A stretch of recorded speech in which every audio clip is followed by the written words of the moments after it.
परिधि क्या होती है, जीवा क्या होती है, त्रिज्या क्या होती है, इनके बारे में, सभी के बारे में अच्छे से जाने, आपको डेफिनेटली पूरा समझ में आएगा। चलो शुरू करते हैं हम इसकी परिभाषा से शुरू करते हैं। क्या होती है? वह तल जो एक निश्चित बिंदु से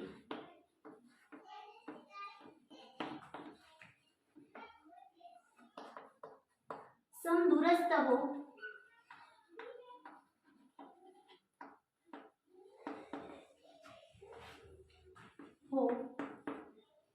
ऐसी घिरी हुई आकृति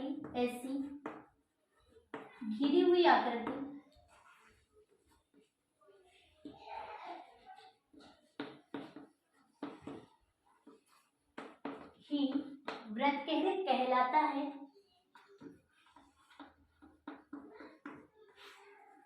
अब इसकी आकृति बना लेते। कोई एक बिंदु है और इससे समदूरस्थ पर घिरा हुआ पॉइंट ही क्या कहलाएगा? वृत्त कहलाएगा।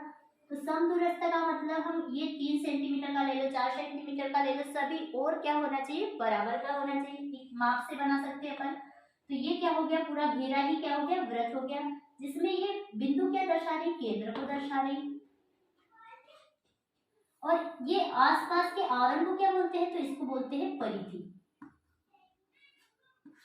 अब आगे जानेंगे हम केंद्र और हम परिधि के बारे में जान चुके। अब जानेंगे कि त्रिज्या क्या होती है। एक चित्र अलग से बना लेते हम। ये तो जानते हैं कि ये क्या है हमारे पास? वो केंद्र है। अब परिधि असंख्य बिंदु से मिलकर बनी होती है। यहाँ पे वृत्त पे असंख्य बिंदु है जिनकी काउंटिंग न की जा सके। तो वृत्त के केंद्र से परिधि की कोई एक बिंदु को मिलाने वाली रेखा को ही क्या कहते हैं? त्रिज्या कहते हैं। किसी भी ओर हम मिला सकते हैं। तो ये क्या डेफिनेशन हो गई? वृत्त के केंद्र से परिधि की किसी भी एक बिंदु को मिलाने वाली रेखा को ही क्या कहते हैं?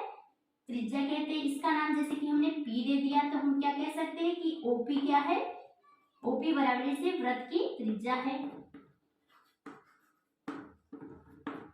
आगे समझते हैं हम वृत्त की जीवा के बारे में। क्या होती है वृत्त की जीवा? तो ये तो केंद्र रहेगा। अब देखो यहाँ पे हम देखते हैं वृत्त की जीवा को समझने के लिए परिधि की कोई 2 बिंदु को मिलाने वाली रेखा को जीवा कहते हैं।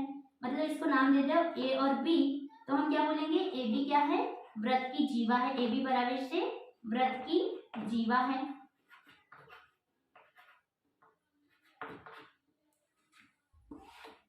अब देखते हैं व्यास के बारे में।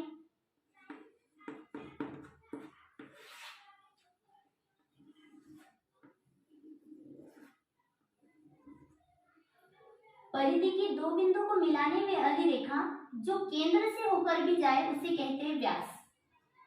इसका नाम दे दिया ST। तो हम क्या कहेंगे? ST = वृत्त का व्यास।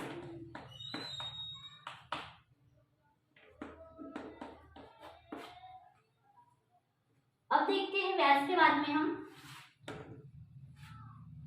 कुछ इस पर फार्मूले भी देख लेते हैं हम। व्यास बराबरी से होता है 2 गुणित त्रिज्या, बट त्रिज्या बराबरी से होता है